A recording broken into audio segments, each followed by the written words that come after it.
Hello fellow gamers and welcome back. I'm as always Captain Sidaris. And here's Seven. Hi guys. Joining us today is Spoon313, a modder for Alien Colonial Marines. Hello there. Hi and thank you for coming. How are you doing? Yeah, I'm good. I'm a little bit nervous. I haven't done one of these before, so just hoping I do it justice. That's fine. We also are all the time nervous when we're doing those podcasts, so it should be fine. Before we have a look into the game, could you tell us maybe a little bit about yourself? Who are you? Well, I'm no professional, that's for sure. I'm a casual gamer and a casual texture modder. I like to mod textures and add things to games. Working on games and doing things like this gives me a good outlet, keeps me going, keeps me sane. And what brought you into the Alien franchise? I've always loved the 1986 movie. That's my favourite Aliens movie, the James Cameron one. It's just fantastic. I absolutely adore it. And when I heard a game was coming out, I just couldn't wait to play it. What would you say is your favourite game? I have played quite a few Aliens games, Alien Trilogy in the 90s, which was okay. Despite all its bugs and everything, I really do just love Aliens Colonial Marines. I just love the game. And talking about the game, when did you start it? I actually started playing Aliens Colonial Marines way back in 2013 when it was released. I started playing it on the Xbox 360. Oh, so you bought it basically twice for the PC and the Xbox? Yeah, luckily years later you can get it on sale on Steam, so I paid a pittance for it on Steam and full price for it on the Xbox 360. Yeah, the Steam sales are always great for that. How did you get into the modding for the game? I've always been interested with mods and modding. One of the first I ever used was actually a great GTA San Andreas Superman Carl Johnson mod, which was cool. I also used to use the Duke Nukem 3D high resolution pack mod, but I wanted to get into doing things myself. So yeah, I started making texture mods for The Sims 2 and doing clothing mods for it, and it kind of went from there. And then I sort of moved on to Grand Theft Auto 4 and started doing texture mods for that. Basically, my old modding is all sort of textures and video and things like that. So you're really kind of redoing them, or do you take the original texture and kind of enhance it? How do you go about these things? I've tried this myself on a really low level, and I wouldn't even know how to use the tools, you know? Yeah, I like to learn, so I watch a lot of, I used to watch a lot of instructional videos, and they give you links to bits and bobs you can use. In respect of GTA 4, you can use a software called OpenIV, and it literally lets you open all the files and extract everything you want to change. So for that, I could get into where the people or the vehicles are, open up the individual person I want to work with or the vehicle, and I can actually take out all the textures from that and then put that into Photoshop and change everything I want and then replace it back into the game. So actually really photoshopping you around and hope the result improves everything. Yeah. It's not quite so simple in Aliens Colonial Marines, though. It's very hard in Aliens Colonial Marines. I'd love to look over your shoulder every now and then, because this is something I would be interested myself in. You know? It's fun to learn. It's hard. It can be a headache, but it is fun to do. It's great to see the results in game. Yeah, I can imagine. In respect of Aliens Colonial Marines, it's a lot harder to do. There's no program or resource you can use to actually open the files of Aliens Colonial Marines and actually get access to anything. You have to use another program developed by another modder called TextMod, and that show that where the files are in the game. You run the game from that source, from TextMod, and then as you play the game, the images will load up in a small box in the left-hand corner of the game as you're playing, and you have to progress through the levels and areas and wait for the texture you want to pop up on the screen. Then you press a key on the keyboard and it will save that texture into TextMod, and then from TextMod you're able to take that out, edit it, and then you have to find there's like a hex value number on each individual one. So there's thousands of them. And you have to make a little notepad file to tell TextMod what it is you changed, where it goes, and where your new texture is on the computer, so it can load your texture over the top, because you can't physically get the texture out of the game and replace it where it actually is, because it just won't let you do that in Aliens Colonial Marines. Sounds hacky. It's a real pain because all the files they're all made up in Unreal Engine 3, and with Unreal Engine 3 it doesn't let you have any access to anything. So all you can do is unpack the files, and then they'll have all sorts of extensions which you have absolutely no programs available to use them for. So We're just lucky that someone managed to develop something just to get the textures out. So something like a SDK or something for the Unreal 3 engine wasn't available, or does it not That's work it. with the... It just doesn't work with the game at all. I tried Unreal Engine 3 and Unreal Engine 4, and what I wanted to do was take everything out of one of the pack files, put it on there, change what I wanted, rebuild the file and put it back in the game. But it just will not let you do it. It just won't work with Aliens Colonial Marines, just the way it's all put together. And there's all sorts of models and textures and all sorts of other bits all packed into different files. And when you try to use that to do it, it only lets you import certain ones. It won't let you import everything. So it's impossible for it to work, if you get my drift. So basically a rather bad example when it comes to modability. Very hard to do any texture mods or anything for that. That's why I thought I'd have a go at it and see if I could work it out, because it's not the kind of thing that Templar would enjoy doing. So I thought I'd jump in and have a go. I have had, like I said, I've had some successes with the side loader text mod. It's a really good mod. I've managed to make so many little packs on it, which you can load into the game. I've managed to change the load screen as the game comes on. So it says Templar graphics is Aliens Colonial Marines overhauls, the game loads up. Just been working on the consoles and the computers in the games at the moment, putting all the characters on the keyboards on the Grid Systems laptop that they have in the game that they used to use in the 80s. They used it for the movie for setting up the auto turrets. And I've been sort of trying to increase the immersion in the game by improving all these low resolution textures that are hanging around. There's some lovely textures in the game, but then there's other textures that just pale in comparison, and it ruins it. And that's what I'm trying to improve on top of Templar's awesome mod. Yeah, I think this is a general problem with the game, that you can see that certain things were not quite that finished that you would expect them to be. Yeah, they weren't up to the quality that they should be. They were very rushed, and some things were just left and overshadowed. There's a certain texture on a pipe with a sign, and some other pipes that are supposed to stick out on it, for example. And I can't remember what the map's called, but there's a different map that goes over the top of that, which shows the game how to make certain bits look 3D, pop out. And that's completely missing from that texture. So everything's just flat, like a 2D drawing. And then you go into another area, and then the door looks really nice and shiny, but it's got all its light maps and everything, you know.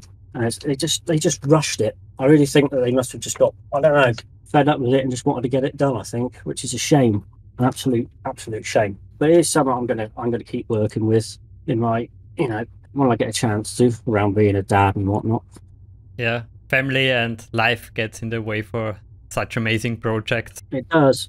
Being disabled doesn't help, because I get tired a lot. So sometimes I'll put it down for maybe a month or two before I can come back on the PC and start doing things again. But thank you for all the work you're doing. Thank you. Especially if the game is so hard to mod. It's an absolute pig to mod. Like I said, the crux of the mod has been done by Templar himself over the years. And if you think of all the changes he's done in the game, again, because you can't open the files and make direct changes to the game, the only way that he is able to make all of the changes he's made is by using a hex editor. And he has to literally painstakingly pick through all of the files in the game, try to decipher which part of which thing it is so he can edit it, then load the game, see if it works or not. Yes, it works, leave it. No, it works, doesn't. Turn the game off, and then do it again and again and rinse and repeat. And that's what he's painstakingly working with over the years. Literally just doing everything with a hex editor. It's like poking at something huge with a stick and seeing if you get a result, and it's the only way of doing it.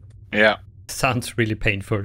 What he's managed to do with the game is absolutely amazing, and without Templar, the game wouldn't be where it is today. Before we go too far away from the beginning of the video, I would say let's quickly answer the question, what is Alien Colonial Marines? It's a first-person shooter from the year 2013. The story takes place shortly after the events of the second movie, and in it you play Christopher Winter, a Marine who is part of a search and rescue mission on board of the USS Sulaco, the ship from the second movie. That's right. Which of course goes to hell very quickly, and yeah, you can experience the whole trip to hell basically with 3 other players, or play it alone, of course. But as we have experienced, together is more fun.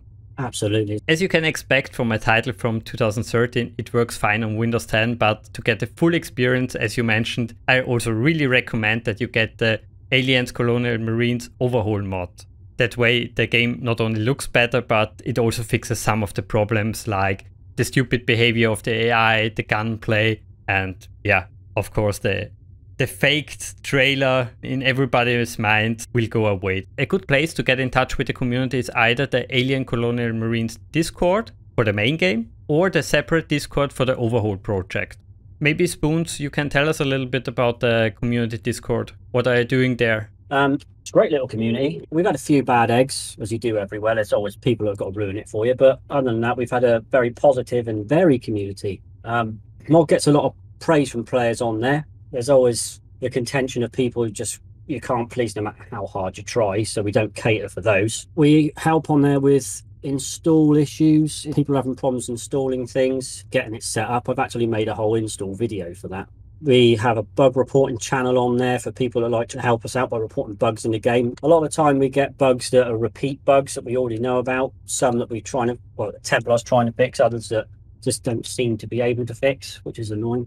We have to correct people that get incorrect information from untrusted sources on there. Some people go elsewhere to try and find solutions to run the mod, and of course it's old or it's incorrect and it doesn't work. So I have to help people out like that using their outdated solutions. Like I said, we've got many casual play testers, people that have come on and help us play test and give us feedback and suggestions, but they don't always do it religiously, if you know what I mean. They just do it as and when. Whereas if I'm play testing, I'll play test the entirety of the game. But we get lots of valuable feedback and suggestions on there. We have lots of chats in different channels about the franchises of the games, the movies, sharing lots of memories on there and things like that. It's just a great little community of lots of fans of Aliens, Colonial Marines and Aliens, all put together by Templar. It's a fantastic little Discord place. It is the best place to go to get all your help and information of running the mod. It's the #1 place to go. I also found out that it's the best place to go for the game, and I hope in the future it will grow.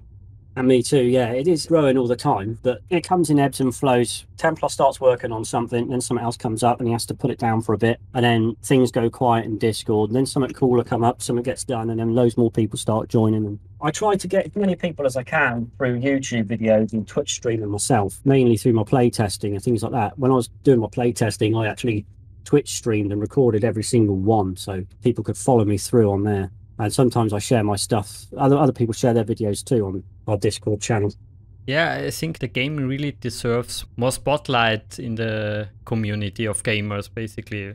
It's so underappreciated because of the backlash back then in 2013. It's a little bit unfair for the game. It is very unfair, it really is. They see so many cons in it, they fail to see the pros. You know what I mean? It's faithful to its source material, you know, all the original actors returned for it. It's got a fantastic cinematic musical score. You get to play the role of an actual Colonial Marine. You know, Bug Hunt is awesome. You can play as the original 1986 characters of Drake, Apone and Hudson on Bug Hunt through DLC, and they're all voiced from the sources. The models of the aliens and everything, they're fantastically made and drawn, and you do feel like you're actually a Colonial Marine on them when you actually get to revisit famous places from the movie franchises such as Hadley's Hope and the USS Sulaco and things like that. That for me is what I really focused on when I was playing the game, more than trying to pick fault with it. For me, I just got fed up with some of the bad alien AI, obviously, with them being cannon fodder and just walking in front of you and letting you shoot them, which was bad. But for me, I spent most of my time shouting at O'Neill for just getting in the way and not doing anything. It does deserve a lot more love than it gets. Feels of kind of like we are in the pros already. We are, yeah, sorry about that. It's kind of factored into it. Yeah, but before we go too deep there, let's talk a bit about the history of the game, which in this case is a bit crazy. In December of 2006, Sega announced the title. Basically, they want to work with Gearbox, the studio behind Borderlands. They started development of Aliens Colonial Marines in 2007, and for that they even had contact with Ridley Scott and the original concept artist from the USS Sulaco, Seed Mead.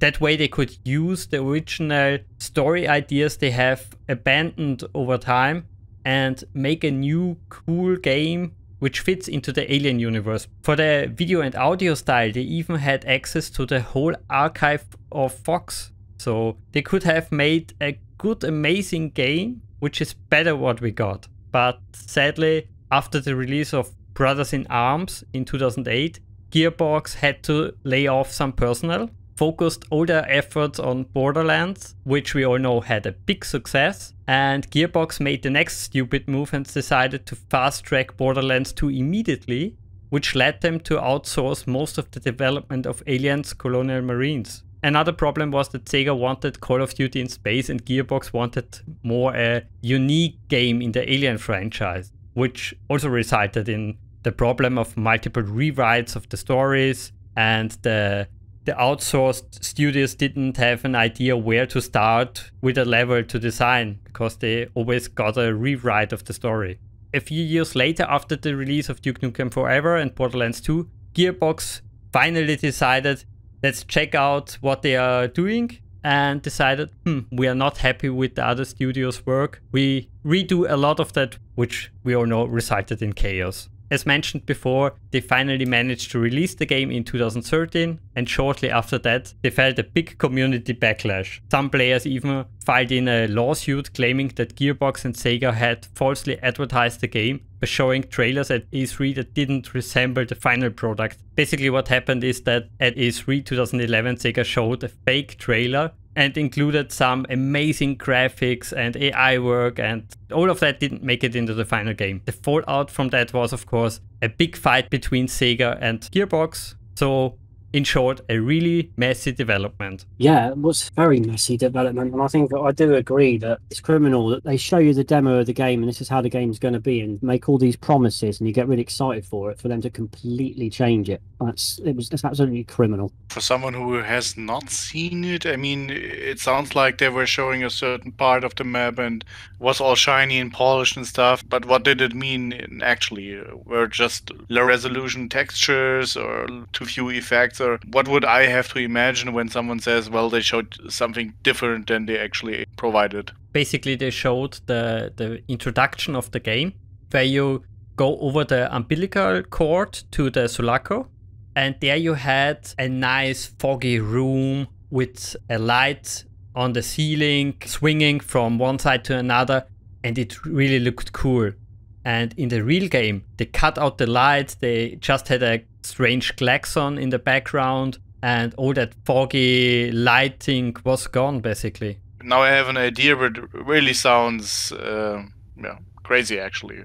I mean, they must have known that this will have repercussions. Yeah, it basically bit them in the ass, as expected. Absolute shame for the fans though, because we're really psyched for that.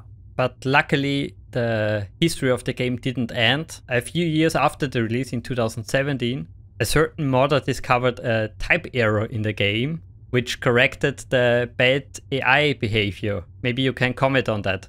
Yeah, there was a lot of emphasis on the one typo that actually fixed the AI, but it's actually not true. So a lot of sources were sharing that around and everyone jumped on the bandwagon, if you will. And it's actually not true. For the record, the game was not fixed by changing one typo, as many sources incorrectly reported. There were actually more typos than that, at least 4, though most have no effect on the running of the game. It was actually the removal of a setting called Displace that, along with the attached to tethered typo and a new custom built AI state, that really improved the Xeno AI. I have a little statement from Templar regarding this, and it goes as, to be honest, I don't think the other typos were really having any effect. I changed them, but from my understanding, something as simple as an incorrect case, lowercase, uppercase thing, won't cause issues. He said that the only one he can remember, class mapping equals pecan game. The only thing wrong with that is that the A in game is uppercase rather than lowercase. But like he said, that sort of change wouldn't make any difference to the game anyway.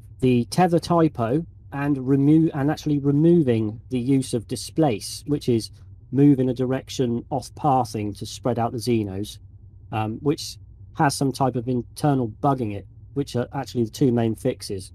The final and biggest effect on the Xenos is the new AI state that I, Templar, built out of all the bits of the unfinished states in the game. So basically, that state is used after the Xenos have done their scripted things and tells them to approach you and try and reach you on your side or your back, or retreat if they get damaged. That combined with the rebalancing of the pathing node weights, which to make open, flat, visible areas more expensive for the Xenomorphs to cross.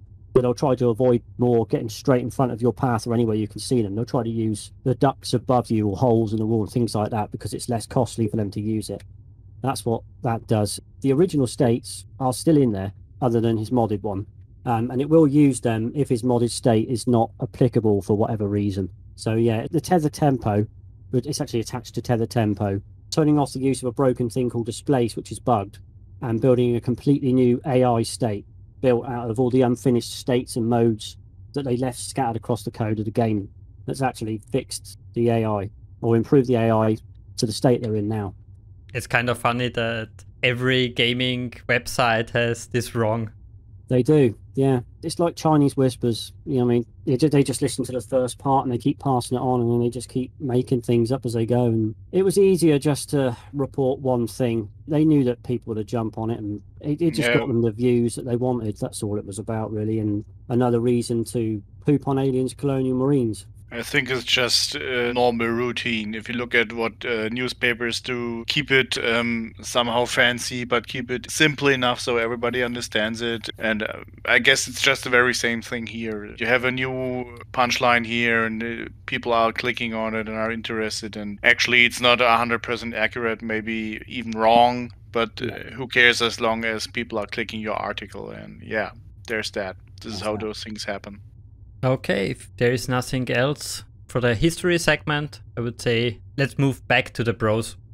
Yeah, let's shoot. I mean, gotta say, I'm kind of the noob here in this case. I haven't played the game as much as either one of you. I had the opportunity to play this a few years back. What really strikes me, you already said it, is they were trying really to recreate the look and feel of the Aliens movies. This is something that really strikes you, and even if they're maybe not as good as textures in there as you might expect, still they did a fine job of catching the flair and the feel of the situation. This really is something they did really well, I believe. When you've played the very first time and you're going through some halls and which are alien infested, stuff like that, you really feel very similar as when you were looking at the footage of the movies. This is something I really find amazing. They were looking at details here and really trying to give you an immersion into the situation. This they did really nicely, I believe. And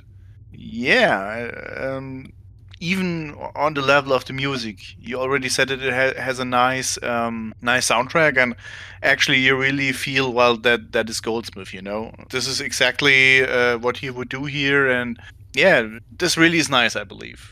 That they really try to be true to the spirit of the movies so far. But aside from that, I haven't played it that much. What I really find nice is the co-op. I mean, the fact that it has a co-op already is nice. It's not something that comes with every game. And actually, I enjoyed the co-op a lot more than I enjoyed the game when I tried it myself. But this is something for the cons. Yeah, I like it for co-op playing. This is really cool. I can also concur that it's an amazing feeling of the universe, basically. They really did a good job capturing the atmosphere. Of course, there is not so much the scary part in it, but the world building, the ships, the alien ground, the bases, everything looks like aliens. And that combined with co-op, Saturn, you know, I love co-op.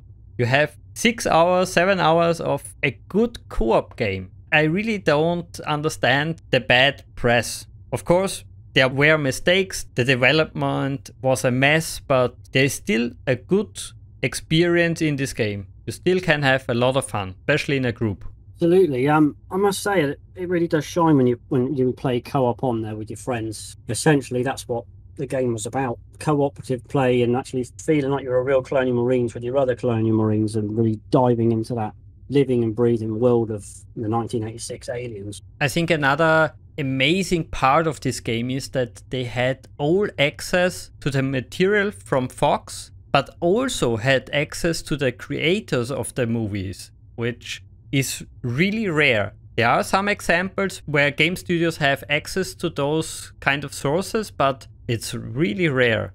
And they used it. You really see that they used it. They did. I think one of the biggest pros of the game for me was Lance Hendrickson and Michael Bain coming back and playing their parts. It was just really awesome playing a game shoulder to shoulder with A-lister actors in a franchise that you love. It's brilliant. Oh, and being at the actors, it's also good that they retconned Alien 3. Yes, that is a completely different kettle of fish, Aliens 3. Got to be honest. Oh, yeah. That really just returned back to the original Alien sort of survival horror aesthetic instead of the more Marines action of James Cameron's movie. I think that's what a lot of people weren't happy about. And the fact that they decided to kill off the main protagonist. I don't think they were quite happy with that either. I think also, along with the fantastic cinematical musical score they have on there, I also really love the creature sound effects in the game. They're fantastic. You can hear the face hugger as it growls while it's trying to pounce on you, and the hissing from the Xenos where they're hiding in the rafters somewhere. Things like that. Or you can hear the hiss of gas from the pipes when they're leaking through cracks. And they've got some really brilliant ambient sounds in the game. And that's a really good pro for me. And also, of course, an excellent array of weapons and attachments you can use. That really enhances it too.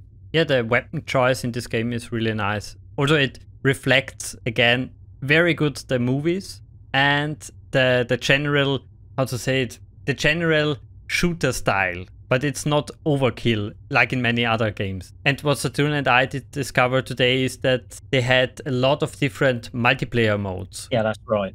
Not only the traditional capture the flag and deathmatch. So many variation in the game, which is nice. I mean, you can clearly see how they derived this from known game modes, of course, but they actually tied it to the story of Aliens. They really try to make it fit into the Aliens universe. And this is something you don't find that often, I believe. I mean, as the captain says, a generic capture the flag or domination map mode, okay, this is something people have known for years, but really trying to change them or alter them even only slightly and put a story around it that fits into the Alien franchise, this isn't done a whole lot. So they really were trying to do something here. So you can really see that they were actually trying to pull something off. So I can only imagine what would have happened if the Borderlands team had taken over the development right from the start and did the whole game. Also something you mentioned today, the escape mode in this game. It is not a new mode, but it's so rarely used. It's nice to see again. The last time I saw this mode was in one of the original Counter-Strike versions. Yeah, this is what struck me first. There's this escaping mode, and everybody who has played the assassination type of Counter-Strike knows, well, this is the concept. You know, you have one team that is trying to kill the other team, or no, it's the escape mode, actually, where the terrorists have to escape and police is trying to stop them. And this is pretty much the very same thing here. But they placed it into the Alien universe. Actually, they're doing pretty much the same, but it fits. And the other modes are a little bit different in comparison to other games, but still, this is what I mean. They took an idea and placed it well into the universe. A little side note here. This is exactly something I wished for Elite Force. A mode where you have to destroy something. The eggs in this case. Yeah, something of that kind. Yeah. But then again, it's not too often seen that a development studio actually tries to immerse the game concept or a known game concept into their own game universe, altering it so that it fits. I think the bug hunt mode, for me, the multiplayer mode on the game, even though it's, I suppose you could say it's kind of a standard horde mode, like you'd get in Gears of War sort of thing. But like, again, they've adapted it to fit in with the Alien world and actually work with it. And with your team play on bug hunt mode, it can get very, very intense on there with loads of aliens and in your tiny PMCs coming at you. And you've really got to fight to survive in it. And also there's a monetary system in it, which I found quite different. So for doing certain things in the game, killing things mainly, you'll accrue cash. And then if you die, you have to spend a certain amount of cash, about $1,000, I think it is, to buy yourself back in the game. And then you have to keep accruing cash in order to progress through the level. So you can't just suddenly go in the beginning and run to your favourite spot and hide there. You've got to really work for it, which I think is somewhat excellent on there. And that's where teamwork comes into play.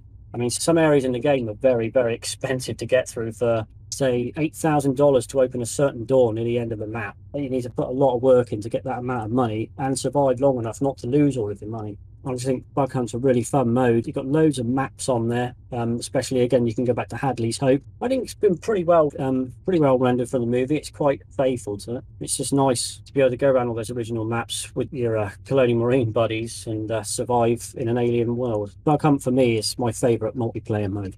in respect with PvP and the multiplayer modes in the mod, Bug Hunt works perfectly well in the mod. It's fantastic. There's been a few changes to the monetary values and things like that on there, so you don't get quite so much money for easy objectives, if you know what I mean, to make it a bit more challenging. But when it comes to the other multiplayer modes, the Overhaul mod's not actually tailored for PvP. It doesn't actually support it, if you know what I mean. So if you really want to play the PvP aspect of the game, it's better to play them in the vanilla build of the game, because the Overhaul mod's more based on the main campaign and things like that. And unfortunately, a lot of the changes made in the code for the main campaign actually have a knock-on effect for the PvP parts of the game.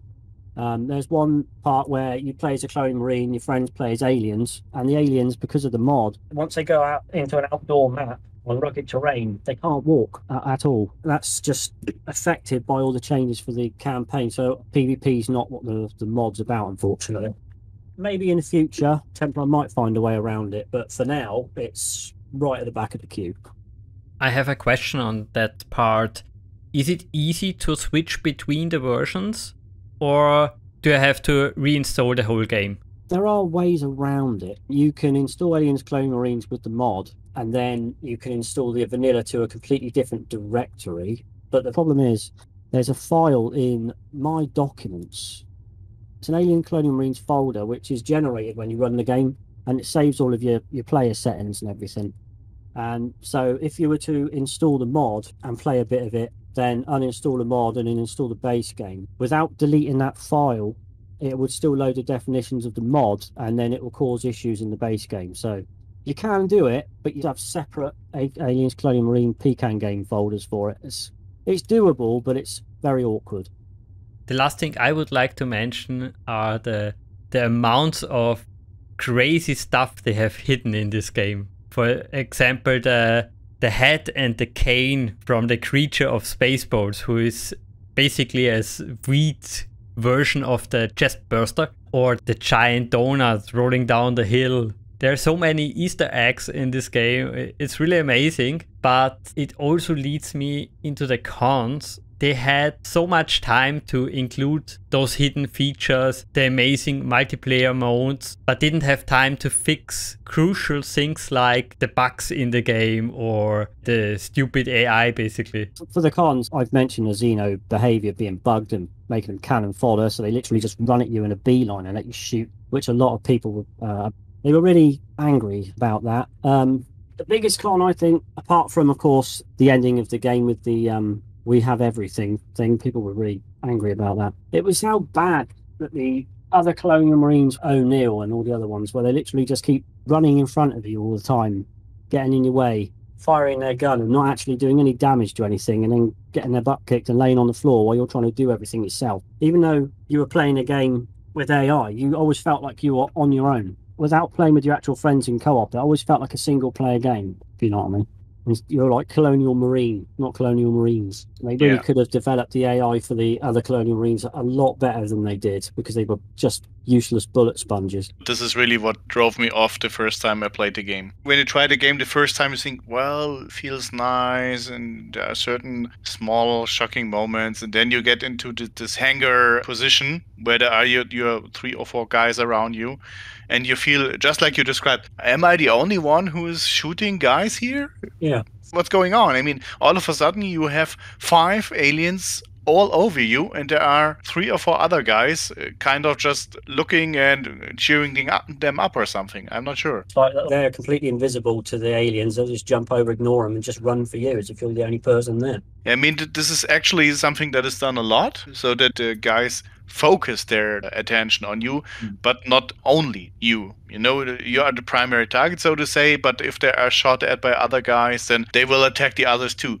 But in this case, either they didn't hit them, or the aliens, as you said, really ignored them. And this drove me really off of the game. I didn't buy the game. I got it from somewhere else, and now I have it, but not because of the single player itself, but the co-op. Very same reason. I wouldn't have bought this game for myself playing the single player after this experience, because it's really frustrating. This is something a new player will probably be pissed off a lot by. Something else I've heard a lot of people weren't happy with was actually Michael, is it Baines? But it's his performance as Corporal Dwayne Hicks. They just seemed to think that he was Like he didn't put his heart and his soul into the performance like he did in the Aliens movie, and like he couldn't be bothered to play his part properly. He just wanted to get the lines done and be done with it. But I think something that people don't realise is that, especially when you play the Status Interrupted DLC, which shows you more of what goes on, throughout the 1986 Aliens, he strikes up a relationship of sorts with Ripley. To be honest, they do show it a little bit. He really likes her. He's besotted with her, really. And by the time these events happen and the main campaign starts, he's actually just witnessed the person that he was really in love with die right in front of his very eyes, which, like I said, you find out with the DLC. And to me, that would make anybody quiet and reserved and depressed while they're still trying to fight a war that they just don't feel like fighting, if you get what I mean. Sadly, there is a little bit of history, or there is a little bit of a rumor on the internet behind that. The actor mentioned that he had the feeling during the development that Gearbox didn't have the heart in the right place for the game. They didn't really put much effort into the development, and he felt that, and maybe there is also coming that I don't also give them my full effort. That is a fair point, yeah. Absolutely. You wouldn't want to put your best performance into something that you haven't got your heart truly invested in. Companies have got to really make you feel like they care about you and care about what you're doing. So at least he came back and at least he played his part, because I don't think anybody else other than Michael Bain could play Corporal Dwayne Hicks. Nobody. Yeah, and I really appreciated that they did that move. Another thing I didn't like was the variation of the human enemies. I find it okay that they have different weapons, kind of different abilities, but they should have used completely different skins for the different unit types. Yeah, they just sort of blending into each other with just white camouflage and just bland and very clinical looking. Not enough variety. A lot of people didn't like it. There was perhaps not a good balance between the sequences with aliens and the sequences with Wei-Yu. And sometimes the game put too much emphasis on the Wei-Yu battles over the Xeno battles. I could understand why some people think that way, but in general I think the balance was okay. I also liked the dynamic between you fighting the human enemies and then the alien joining the battle, which kind of made the combat exciting sometimes. Yeah, I know exactly what you mean. You know, you're shooting the guy and all of a sudden he's being massacred by an alien. That's what you're getting at, right? Yeah, definitely. Just watching him being butchered, where you think, well, okay, let them fight it out. Yeah, saves me some bullet. Yeah, I believe sometimes it really shows that they would have done a lot more if they had the time, I believe. But some things I believe were even wrong back then. What comes to mind for me is something that really bugs me even in the co-op all of the time, you know, damn flashlights. I mean, you could throw them away, actually, because they are simply not bright enough. They're not cutting it. And you think, guys, really, this is a rather dark game, you know, in terms of brightness here. This is normal. It tries to show the same situation as they did in the movies. And they were in part really dark, so that's normal. But damn, if you bring a flashlight to the battlefield, this thing should really make things brighter. And it's not doing it in the game. It simply isn't doing it. Almost like playing the game half blind. Well, you can explain that. The army didn't have a big budget, so the batteries are on low charge. Yeah, pretty much like that. This really is annoying because in principle you don't know where you're shooting, you know, you don't see shit. This is what is happening. I mean, you can do this as an element of the game in a certain situation, but this is really all over the place. Most of the time you are not sure, do I have my flashlights on or not? I'm not sure. So you turn them off and you know, oh yeah, it makes a difference, just not a huge one. That actually goes on to my problem with the Raven power loader fight, because I really love the Raven in the game, especially when you're trapped and it comes up right onto the camera and you see all of the goo on its face and everything, its teeth coming out, whereas part of its face ripped off and healed. And then when you finally get to the end and fight it with the power loader, not only does the bloody thing move all the time out of your view so you can't see it and you're trying to frantically hit it with a power loader that works like it's rusty or something, it's really clunky, but also the power loader's got a little flickering light on the top of it, yellow light, and half the time that's all you can see. It's so dark you can barely see the Raven, so you're hitting it a few times, then it steps to one side, you turn, you can't see it anymore, and it's up the other end of the map, and then you're getting pummeled by all these little xenomorphs jumping at your legs, hitting the power loader in the dark, and you're thinking, why aren't these other Colonial Marines shooting at all these little ones while I'm trying to take on the big Raven so it doesn't kill them? Yeah, pretty much this feeling. Another complaint I can understand, but I don't share it, is that the game doesn't have a good horror feeling.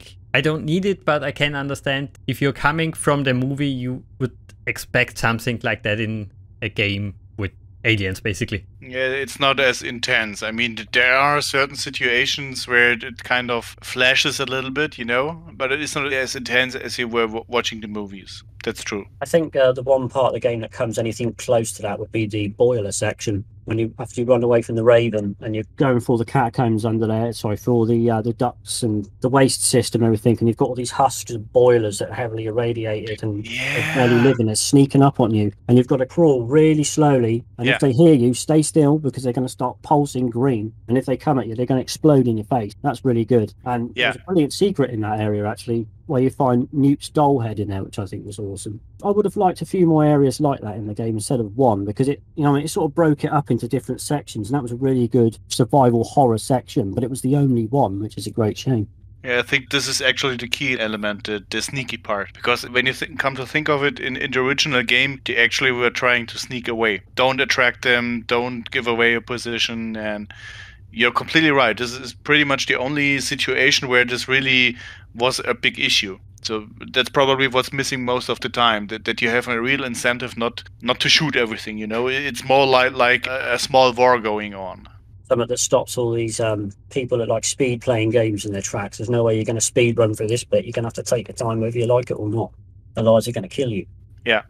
Another one that may not have been there in the beginning, but it's very apparent when you're playing today, the co-op mod, for example, when the damn game starts restarting. The captain and I have experienced this a few times now, that every time you close the game, Steam just restarts it right away, over and over and over again, until you kill Steam off with the task manager, and then you will have your peace and quiet. But first time you think, what am I supposed to do about this? You can log off your account, or you can kill Steam off, and that's pretty much it. And from the mere number, how often this happened to us, I would say it's pretty much apparent. This is a normal problem. This is something that should already be on some sort of bug list and already be fixed, you know.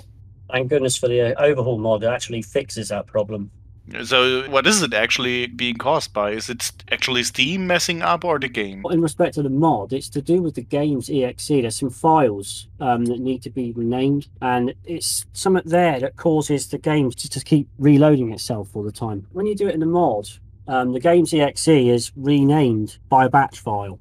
If the batch file is damaged, it won't rename the file properly, and then the game will continue to load over and over and over. And I think in the vanilla part of the game, they must have screwed something up in that element, and that's why it kept doing it. But luckily with the mod, with a working batch file, because the one that ships with the mod at the moment is not working, but I keep giving people a batch file that works. It renames these files properly, and then it's able to run the game correctly. But it's something to do with the game's exe file. It's an absolute nightmare. Has anyone ever filed a bug report on that?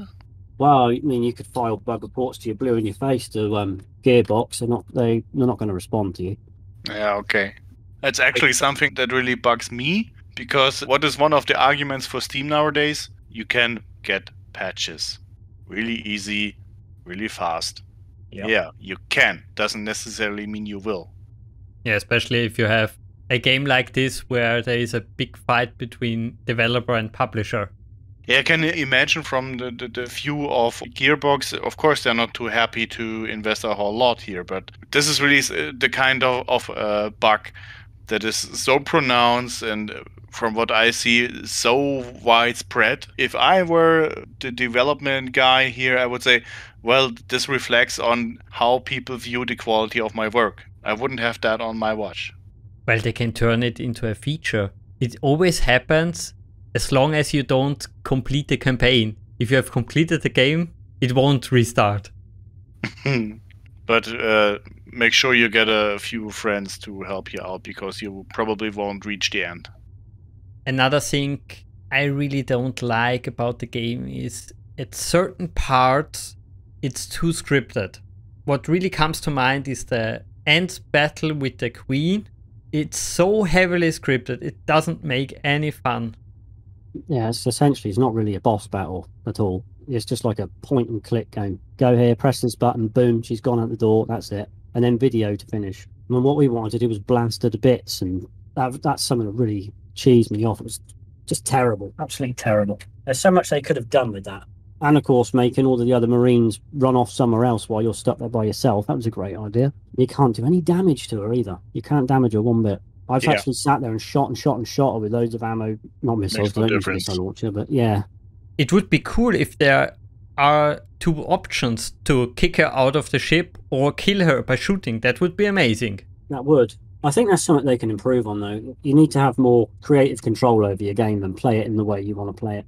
If you want to go to this area first and attack this part, or, you know, take point in this area and try and survive a minute while something else is going on, not in the stupid scripted area in the corner where everything can jump on you and hit you all the time and everyone else is out of the way. And that is one thing, the scripted areas, it's old and something nowadays we don't really want in games. We want freedom. I mean, you want to be in control in that game. You're the Marine, you're making the choices. Sadly, it's still a game decision, a game design, which is still used in every Call of Duty, basically. Something I don't play anymore, to be honest. My last con would be that they didn't include any bot support into the multiplayer, which is really a sin. This is really, really a stupid, ugly devil move of a developer not to include bot support. What if someone hasn't got the internet, wants to play the game, and they want to play that mode, they've got nobody to play it with? And some bots, they could have just at least experienced it for a little bit. Or the second verse variation, you actually encounter someone who has played this up and down, you're getting your ass handed because you had no real training whatsoever, and especially considering that they actually do have some sort of AI technology in there, so it wouldn't be too far-fetched to say, well, let's use it for some multiplayer bots. Or the other bad reason to include bots, your game isn't so popular and the multiplayer side is down. Having bots is a necessity in gaming. At least if you have some sort of multiplayer, that is. I mean, there are other games that also lack it, like Call of Duty 2, where there are no real bots for multiplayer, so it's not unheard of, but actually it's rather rare. If you have multiplayer, then usually you at least try to add some sort of bot, even if they are not as fine. Even the old Duke Nukem 3D Duke match used to have, you could actually set a number of bots as other Duke Nukems on there, which would actually blow you to pieces. I would say let's go quickly to the unique part of this game. Even though you have the bad press, the many wrong decisions, what amazes me, the game still managed to sell over 1 million copies in the United States and Europe, which is really an achievement. I guess it's a tribute to the franchise. Absolutely. Yeah, definitely. And there is actually no other Aliens game quite like Aliens Colonial Marines. Yeah, especially with the co-op option. Yeah. And I think there's so much room for improvement that they could justify a new title. And I would say let's talk a little bit also about that, what a sequel could do better. For me, it's not that much. Have a game development without that drama. Include fucking bots in your multiplayer. Make the AI better. And continue the story. That's basically what I've put, yeah. For me, it can't be developed by Gearbox. They've done too much wrong. We want a new faithful developer. Listen to what the fans want to see in the game. You know, make it for the players, not just yourself. No bugs in the code. And like you said, I've written here a full wrap-up or continuation of the story, covering the plot holes and problems of its predecessor, including the "we have everything" closing scene. Let's continue on and find out what actually happens and either finish the story or leave it open for another sequel so we can carry on in the universe. And there's actually no reason to not do it. I mean, there are the other games which have shown that you can successfully and really well executed expand the story of a certain universe. If you take, for example, the Klingon Academy storyline, it really, really fits the movie which would be playing afterwards really, really well. So, of course, you could do this in the Alien universe as well. Make a next game which expands the story and especially keep true to the atmosphere and the look and feel. This could really be a great success anyways. So why not do it? I would go for that if I were someone who tries to make money with computer games and there's a whole franchise people really like. It's not like this is dead or something. It's a no-brainer. It's something all the fans, including myself, would really want to see in the future. But done properly. Yeah, this is the only critical part, doing it properly. But as I said, there were others which did this. This is doable. It's not like you need a genie out of Not a bottle rocket to science, get no. this. No magic. The only current problem with that is that every time they bring out a new Alien movie, they try to reinvent the whole franchise. They don't stick with one way, basically. Yeah. Like the AVP franchise they started making. Those movies are absolutely all terrible movies. They just made them into high school dramas, especially the AVP 2. Oh yeah, that was really bad. But also the follow-up Alien movies, Prometheus and I think Covenant. Oh, Covenant, yeah. They were also a little bit on the drama side and stupid side. Especially Covenant. Oh, that was what you're doing.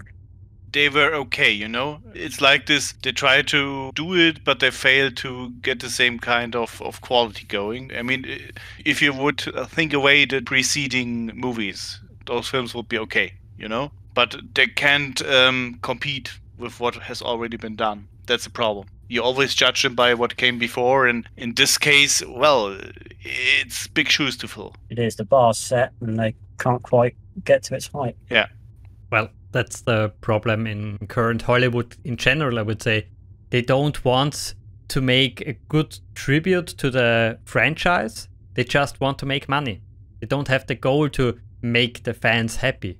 I like the first Prometheus. It's got its problems, but I do like it. Covenant they made a mess of, but they still, again, like this game, have left the end open. David is still alive. He's on a ship. He's got all those frozen embryos on there. What's he going to do with those? We're never going to find out because they don't want to make a sequel. Yeah. Well, he makes a coffee shop at the end of the universe, and maybe a small chest burster is coming with a cane in the head. Hello, my baby. Hello, my darling. Yeah. I love Spaceballs. Brilliant movie. It's an amazing movie. I want Spaceballs too, and more merchandise. The search for more money. Yeah, that's Hunt for big money, yeah. Talking about special memories, do you have any? I have at least one with a blind alien. I guess you know mine already. First encounter. This is really a memory for me. A special memory. Nobody said it has to be a good special memory. It's this experience of really failing on easy mode on a shooter game early on. Doesn't happen that often. It's hard for a game when you basically want to throw it into the corner and deinstall it to get back years later for you and play it in co-op and having fun is a nice turnaround. Yeah, it's a nice turnaround, but still, I could have understood it if I had played, don't know, half of the game and I got stuck somewhere. But it was really early, first half hour or something. For me, it's always how some of the when you've got big explosions going off and one of the Xenos gets its tail stuck in the ceiling and it's literally just hanging by its tail, just looking at you. So when the script didn't play out as intended. Yeah, part of its texture got stuck. Its mesh. The mesh is under the texture. It's got stuck in another part, and it can't get back out. So it's literally just swinging in the ceiling by its blooming tail, dripping with acid. I've got loads, but I can't remember off the top of my head. But I'd have to remember all of the ridiculous things that happened when I was playing. I'd have to go through all my live streams because I recorded them all. I have many awesome times and funny encounters happening in the game. That's one of the pros of the bugs, really. They can be quite entertaining. To mention shortly my blind alien again, the memory I have is from 2 different co-op sessions. The one I had with Saturn, where we didn't be patient enough and every 3 seconds one of those damn aliens exploded. It was really frustrating, but also funny. I do love the way the boilers actually go out, where they do like a little dance, flicking their arms around and everything before they bust on. I've always wanted to make a video where I put like a stupid little song with it while they do it, like a little jingle or something before they blow up. Love to see that. And the first time I also saw them was also nice. The fear basically I had that they explode in my face because they were basically 10 centimeters away from me. It's so nice to experience something like that in a multiplayer game. Yeah, it's serious business. Plain and simple. It's not just you who will lose the game, but it might also be the entire team. This really adds on top. Yeah. Well, I guess we're also done with that subject. Let's talk shortly about our last point, mods, especially the Aliens Colonial Marines Overhaul project? Do you maybe know when it started? I didn't actually discover the mod myself until sort of 2017/2018 when that one typo news started being reported, by which time version 5 was already available. So that was many years ago now. So it's been going on a long time. It wasn't until then that I started getting to know Templar and then started offering to play test for him and give him feedback. And then I decided to start doing Twitch streams of every single thing so people could actually see what was going on in the game, and I built it from there, really. But it's been going on a long time. I wish I could tell you when it started. I think if I remember him telling me it was a few years after the game came out. When he first played it, he decided that he wanted to have a go at fixing it. I can't be totally sure. That's close enough. Can you give us maybe a short summary about the changes of the mod? What brings it into the game and what changes it? There's just a lot of features in it. Mainly, like I said before, it's fixing the AI. In respect to graphics, he's increased all the lighting quality, shadow distance, shadow counts, shadow resolutions, lighting textures. He's upscaled the textures in the game, sharpening applied to all model and world textures, increased particles in the game, increased material shader quality, increased decal creation distance, material properties on characters and weapons, as well as most metallic and infestation surfaces. So a lot of graphical changes within the game, without actually changing the actual textures, that without, like I said before, the sideloader we're not able to do. We've reworked a lot of the special effects: smoke, fog, dust, steam, vapor, slime, sparks, electricity, rain, and atmospheric effects are reworked for greater visual impact, including acid, blood, and special effects. He's enhanced the sound in the game: ambient sound effect, volume and pitch, sound occlusion and sound attenuation adjusted on many special effects sounds. He's heavily reworked the AI state rules and attributes for the xenomorphs to give them more freedom to the xenomorphs to move around and get on your flank. And he's removed and replaced many instances of buggy functions with similar stable functions. Again, for example, replacing the displace with his repathing AI. Reworked the pathing costs for the xenomorphs. Rebalanced all the health, accuracy, and damage for the Marines. Adjusted the combat timing rules to improve reaction time. Reworked skin, metal, fabric, and rubber. He's reworked all of the Weyland-Yutani mercenaries, pathing, weapon usage, all that sort of thing as well. There's been a lot of changes to the positions of the weapons and the way they work, the damage outputs and things like that to weapons. He's literally changed each and every single thing in the game he can possibly get his hands on to make it the best experience possible. He's changed so much in it. It's a completely different game. The AI is so much more deadly now, and you've really got to keep on your toes. I mean, there's still places in the game where the AI might get stuck in a certain place, and there might be a crash here and a crash there. There's a checkpoint on a mission at Rampart at the end, I think it is. As you get to it, the game always seems to crash after you see the Queen killing all the people in that big last area where they had her in where they were keeping her. Then you'll get out of there, she'll smash her head through the window, you'll work your way around to get to the door at the end, and that's a checkpoint. The game will crash there. We have no idea why it does it. It's just one of the things you've got to accept, and you just got to reload the game. There's little things like that at the moment you can't seem to find out what's doing it.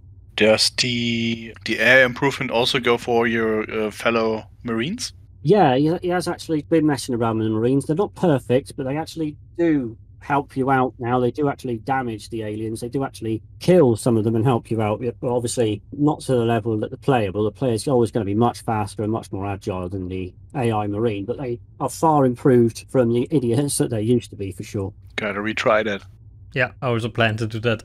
But it sounds like a huge list for a game which doesn't offer open mod support. It is. It's a gargantuan task, and hats off to him that he spent all these years doing it, and the results that he's actually managed to reap out of it are phenomenal, considering that he's literally having to use a hex editor to go through all these little bits of code and find where things are to try and make tiny changes like that. A monumental task on his part. Sadly, it also sounds like that you have hit a wall now, that you can't improve the game any further because there isn't a real modability of the game. It may seem that way, but it is limited in the way that you can mod it, but there's always room for improvement. It's just finding out what's causing the problem, which usually holds up the improvements. It's very hard to work out what's causing a certain crash in one place and why a door is making you unweld it in another place. And a lot of it is trying to work out the bugs. I think eventually, given enough time and effort from Templar's genius, he will eventually work out what's going on with these remaining few problems, and then hopefully we'll work out a way of changing the textures in the game properly without having to side load a program. There are limitations to anything. There's only so far you can go, but I think it can still go quite far in the future. He will continue to keep working on it and improving it. He won't give up. That's good to hear. I'm really curious about the next version. Absolutely. And Saturn, we have to play it again. Oh yeah. And make sure if you're installing the Overhaul mod, when you go to the ModDB site and download it, don't use the back file. Come over to our Discord channel and I'll give you a working one until it's released, and then it'll install properly for you. Okay, good to know. Do you know of any other mods for the game? Or is this the only one? The only other mod I know of is the Building Better Worlds mod, which was another graphics mod that another chap was doing that I spoke to, and he's using the same program. He's a real fan of Aliens, and he really has a deep love for Hadley's Hope, and he was getting the real textures. He was trying to recreate Hadley's Hope with the proper textures, proper floor plates and things like that to make it look, you know, exact to the movie. And that's what he was trying to do with Building Better Worlds. But of course, with the side loader mod, he ran into the problem where it's limited and only lets you load so many textures before the game doesn't want to load it. And that's something we're trying to get around. But that was the Building Better Worlds mod. What he has done in it is really good. But it's literally just another graphics mod. It won't change any of the AI or anything like that. You know, it literally just changes the look of things. There were other small mods that do little changes to weapon positions and things like that. But they're much the same as Templar, just someone changing something with a hex editor. But the biggest and the best mod is the Overhaul Mod by Templar Graphics. That's the one you need. Saturn, any closing questions? Not quite, no. Well, then I guess this is the part of the video where we open the mic to you. Are there any topics, anything we have missed, anything you would like to add? There's one person I'd like to thank, actually. Corporal Dwayne Hicks 11, who has been with me for all of my play testing on Twitch. He's a really good source of information when it comes to Aliens, and he's read all the books and he knows everything. And if I miss something and I'm testing, he'll point it out and he'll give me suggestions. And he's really helped me through the play testing to give the feedback to Templars and make the mod what it is. Without Corporal Dwayne Hicks 11, my play test wouldn't have been half as good as they were. So that's a shout out to Corporal Dwayne Hicks 11 if he watches this interview. Okay, I would say that's it for this review. Leave us a comment, tell us what you think about the game, and of course, play the game. Until next time. Bye bye. Bye.